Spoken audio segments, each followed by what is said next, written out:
Assalamualaikum warahmatullahi wabarakatuh. Hari ini kita akan mempelajari tentang historiografi tradisional masa Islam.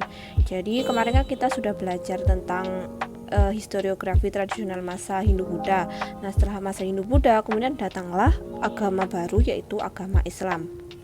Nah, sama seperti historiografi yang sebelumnya, jadi nanti kita akan bahas ciri-cirinya, perkembangannya, dan juga contoh-contoh historiografinya. Pertama, kita bahas tentang ciri-ciri historiografi tradisional masa Islam. Ada 3 ciri-ciri historiografi ini. Yang pertama adalah masih mengandung unsur mitos.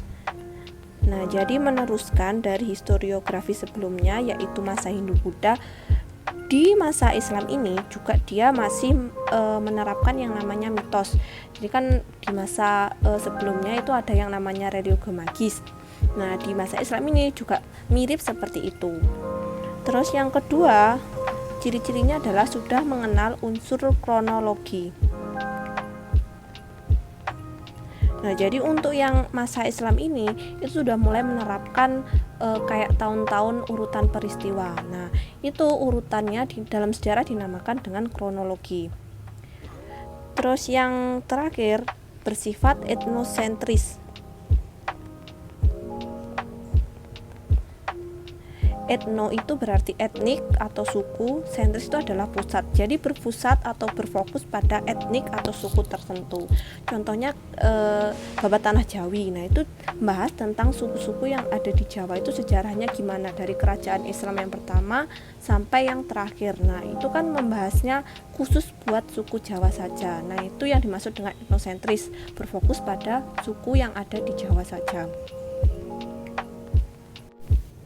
Kemudian yang kedua, kita membahas tentang perkembangan historiografi tradisional masa Islam. Awalnya historiografi masa Islam ini masih bersifat istana sentris dulu. Nah, jadi sama seperti historiografi masa Hindu-Buddha, di masa Islam ini juga bentuk negaranya atau bentuk pemerintahannya itu masih kerajaan. Nah, sifatnya juga sama, yaitu masih istana sentris atau pembahasan berpusat pada istana saja.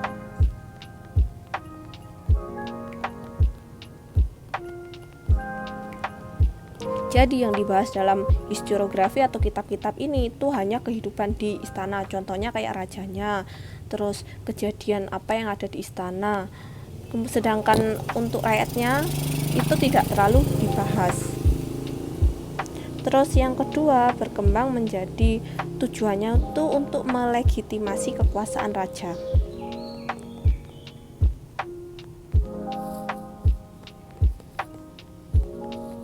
Ini juga sama seperti di historiografi tradisional masa Hindu-Buddha.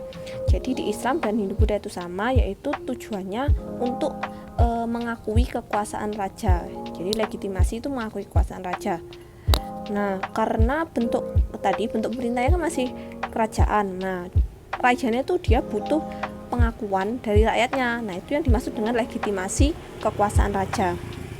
Terus yang ketiga, konsepnya itu adalah khalifatullah.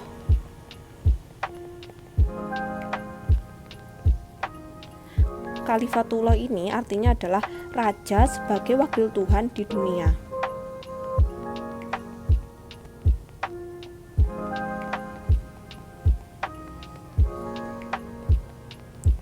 Nah, kalau yang tadi istana sentris sama kayak yang masa Hindu-Buddha, legitimasi raja juga sama. Terus yang berbeda itu adalah di bagian khalifatullah ini. Khusus untuk masa Islam ini, hubungan raja dengan Tuhan itu dia bersifat khalifatullah. Jadi raja itu sebagai wakil Tuhan di dunia. Nah, sedangkan ketika masa historiografi Hindu-Buddha yang sebelumnya kan sifatnya itu adalah konsep dewa raja.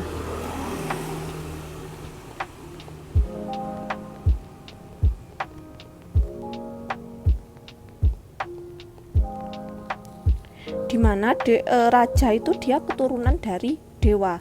Nah, itu yang terjadi di masa Hindu-Buddha. Sedangkan di masa Islam itu sifatnya khalifatullah, sebagai wakil Tuhan saja. Kan nggak mungkin manusia itu menyamai dengan Tuhan, karena konsepnya di masa Islam itu seperti itu.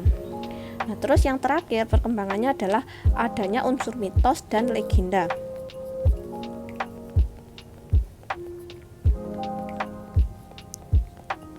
Tujuannya adalah untuk membesar-besarkan kekuasaan dari raja. Contohnya mitosnya ada raja yang dia tuh bisa memindahkan gunung. Nah, itu tertulis dalam historiografi masa Islam. Nah, itu kan termasuk juga dengan hal-hal yang bersifat di luar masuk akal atau mitos itu. Jadi masih banyak ditemukan di masa Islam ini. Kemudian pembahasan yang terakhir adalah contoh dari historiografi tradisional masa Islam.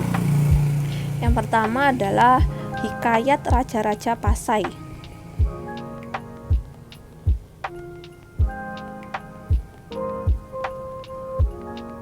Jadi ini kitab yang isinya itu menceritakan silsilah raja-raja di kerajaan Samudra Pasai.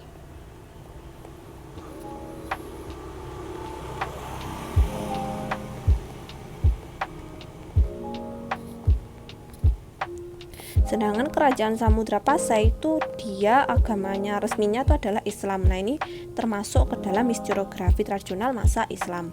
Terus yang kedua contohnya adalah Hikayat Aceh.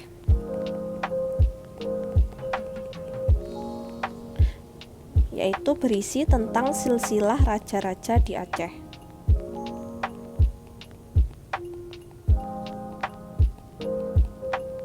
Sama kayak kerajaan Samudra Pasai, jadi untuk kerajaan Aceh ini juga dia agama resminya adalah Islam.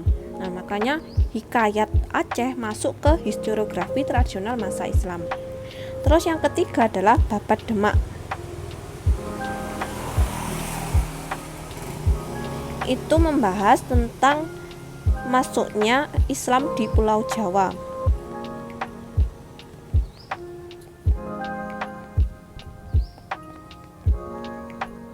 Jadi kerajaan Demak ini adalah kerajaan Islam pertama yang ada di Pulau Jawa. Nah, berarti historiografi yang dikarang di masa Demak ini dia menceritakan tentang gimana sih awalnya perpindahan dari Hindu-Buddha itu menjadi kerajaan Islam. Terus yang keempat itu Babat Tanah Jawi.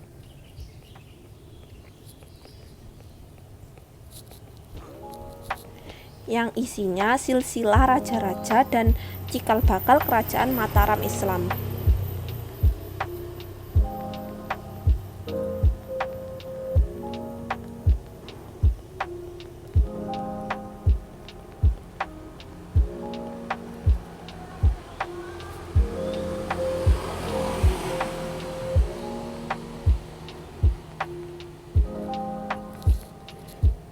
Nah, untuk Babat Tanah Jawi ini sendiri kitabnya dikarang di masa setelahnya Demak sampai nanti gimana berdirinya itu kerajaan Islam.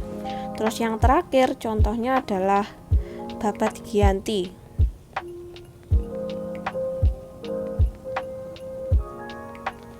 Ini berisi tentang tembang Mocopat dan wilayah kerajaan Islam yang ada di Jawa.